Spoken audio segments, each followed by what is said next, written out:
صدقہ اور خیرات ایسی چیز ہے جو رسول اللہ صلی اللہ علیہ وسلم کی خوبی ہے۔ گویا جو انسان بکثرت سخاوت کرتا ہے یہ ایسے ہی ہے کہ وہ اپنے اندر ایک نبوی خوبی پیدا کرنا چاہتا ہے۔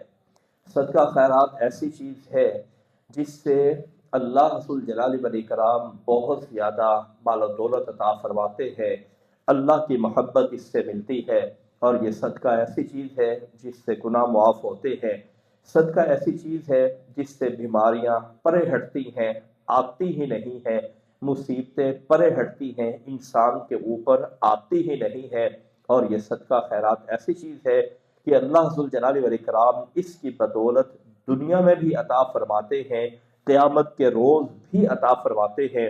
اور صدقہ خیرات ایسی چیز ہے جو انسان کے ضمیر کی، انسان کے نفس کی تربیت کا بہترین ذریعہ ہے کہ یہ مال اللہ کا دیا ہوا ہے، میں اللہ کے رستے میں دے رہا ہوں، اللہ ذو الجلال والاکرام مجھے ضرور واپس کرے گا۔ اور یہی صدقہ ہوتا ہے کہ آپ کے لیے یہ صدقہ صدقہ جاریہ بن جاتا ہے کہ جب ہم قبروں میں چلے جاتے ہیں اس کا اجر و ثواب جاری رہتا ہے۔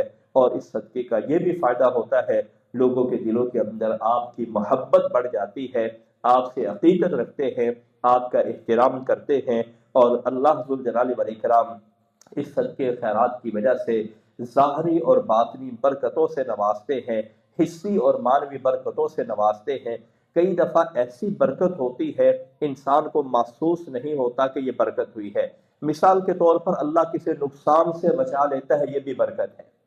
کئی ایسی بیماریاں یا پریشانیاں یا مصیبتیں، آپ کئی دفعہ یعنی ڈرائیونگ کر رہے ہوتے ہیں، آپ کو لگتا ہے کہ ابھی میرا ایکسیڈنٹ ہونے والا ہے، تو کون سی ہستی ہے جو آپ کو اس ایکسیڈنٹ سے بچاتی ہے؟ یہ اللہ ذو الجلال والاکرام کی ہستی ہے۔ کوئی ایسی آفت، کوئی مصیبت، بیماری آپ محسوس کر رہے ہوتے، کئی دفعہ انسان موت کو اپنے سامنے دیکھ لیتا ہے، لیکن کوئی ایسی ہستی ہوتی ہے جو آپ کو بحفاظت وہاں سے نکال لیتی ہے۔ اس لیے صدقہ خیرات کے بہت سارے فوائد ہیں، اللہ تعالی ہم سب کو اس کی توفیق عطا فرمائے۔ اقول قولی ھذا استغفر اللہ لی ولکم ولسائر جمیع المسلمین۔